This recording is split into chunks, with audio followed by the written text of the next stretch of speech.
বর্তমানে খুবই trendy diet যারা ফলো করেন তাদের অনেকের মধ্যেই এই প্রবণতা দেখা দিয়ে থাকে। আবার কর্মব্যস্ত জীবনে সকালে ঘুমের থেকে উঠে হয়তো স্কুলে যেতে হবে, অফিসে যেতে হবে, অথবা বাচ্চাকে রেডি করতে হবে, বাচ্চারও সঠিকভাবে খাওয়া হয় না, বাবা মায়েরাও সঠিকভাবে খাবার গ্রহণ করেন না। সকালের খাবারটা সবসময় বলা হয়ে থাকে রাজার মতো খেতে হবে। এটা কিন্তু একটা শুধু প্রচলিত প্রবাদ না, এটা বিজ্ঞানসম্মত একটা কথা।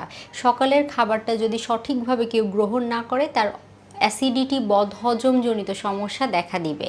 দীর্ঘমেয়াদী এই জাতীয় সমস্যা থেকে আলসারের সমস্যা দেখা দিতে পারে। সকালের খাবারটা সঠিকভাবে গ্রহণ না করলে অনেকের ক্ষেত্রে সারাদিন কাজ করার জন্য প্রপার এনার্জি পাওয়া যায় না, এই বিষয়টা কিন্তু দেখা দিয়ে থাকে।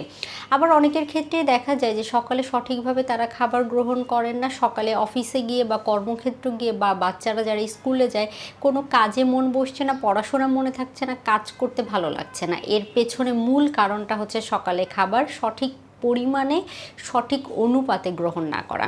তাই অবশ্যই সকালের খাবারটি গ্রহণ করতে হবে নিজেকে সুস্থ রাখতে চাইলে, নিজেকে এনার্জেটিক রাখতে চাইলে। এবার আরেকটা বিষয় অ্যাড করি, সেটা হচ্ছে ওজন কমাতে গিয়ে অনেকেই মনে করেন সকালের খাবার একেবারে বাদ দিয়ে আমি দুপুরে খেলাম, তাহলে একবেলা কম খাচ্ছি, এতে করে হয়তো ওজন অনেক ভালো কমবে।